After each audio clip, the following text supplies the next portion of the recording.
Hey everybody, Backpack Hack here, coming at you with another trail tip. I apologize for the harsh light today, but all the shady spots were taken. Spring is finally here, and I wanted to get out and do some camping, so I'm kind of stuck out here in the middle of the sunshine. So I apologize for the harsh light, but that's neither here nor there. When you go to the store, a lot of times you get to the register and they'll ask you if you want paper or plastic. Now they're talking about the paper bags or the plastic sacks that you take your purchase home with. Well, some people jokingly say, this is paper or plastic. Actually, this isn't paper's cloth, but most people call it folding, paper money. So when you're traveling, which is better to carry? Well, both have their advantages and disadvantages. Cash is king. Most places will accept cash, but some places will not accept a credit card or a debit card. They simply don't. There's no law requiring them to. However, there is laws requiring that they do take cash. And I've been in restaurants and a few hotels where plastic is no good. I've also run across some cases where the system is down, there's no power. I get a check out of a hotel and the power's out. The utility has lost power to the building and they can't run a credit card. Pull out the cash. There are some places that I've been to. I was on vacation one time and I found out my cards had been canceled on me. The bank just closed them or cut them off because of a security issue. They sent me new cards, but they were sitting 800 miles away at home and couldn't do me any good. So I had to take the rest of the trip with the cash I had. So the thrust of this is carry both. Now, if you're going to be like me and have more than one card, maybe you ought to do this between several people. Have different people in your group. Father and mother both carry one of the cards. That way, if one of the cards get lost. The same thing with cash.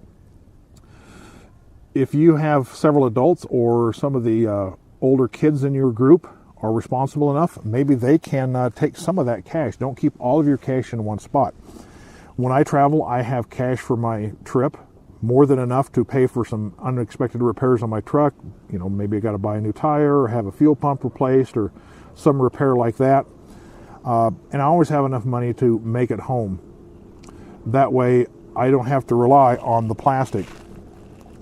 So if you have different people in your group, spread those funds around and not only have it with everybody, but have some places in your vehicle that you stash a few dollars. That way you've always got some sort of funds to go to in an extreme emergency. Spread the wealth. It's not like it's going to expire when you get home, folks. Your money's still going to be good when you get home, and when you get back, you can use it to pay whatever bills are piled up at home, get that cell phone and the cable bill out of the way. It's still going to be usable money. One other thing that you might want to remember is about cash is king is a legal issue. You may find yourself in a position where you find yourself at odds with the local constabulary.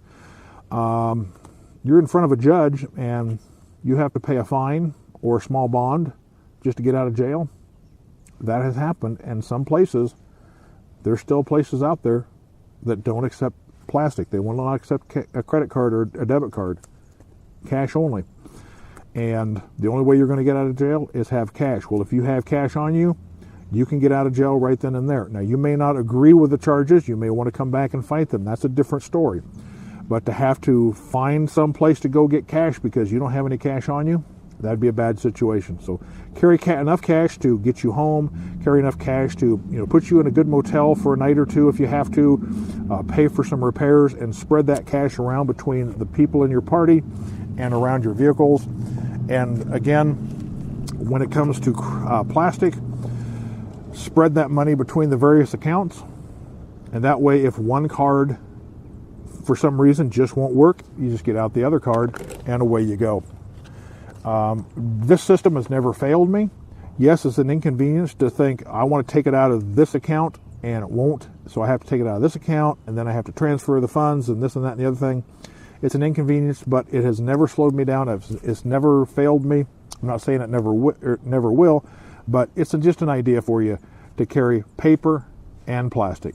As always, be sure to like, subscribe, comment, and share, and hit that bell so when I come up with a new video, YouTube can send you a message that you've got a new one to look at. This is Backpack Hack coming at you with this trail tip. Be safe out there, and I'll see you out there on the trail.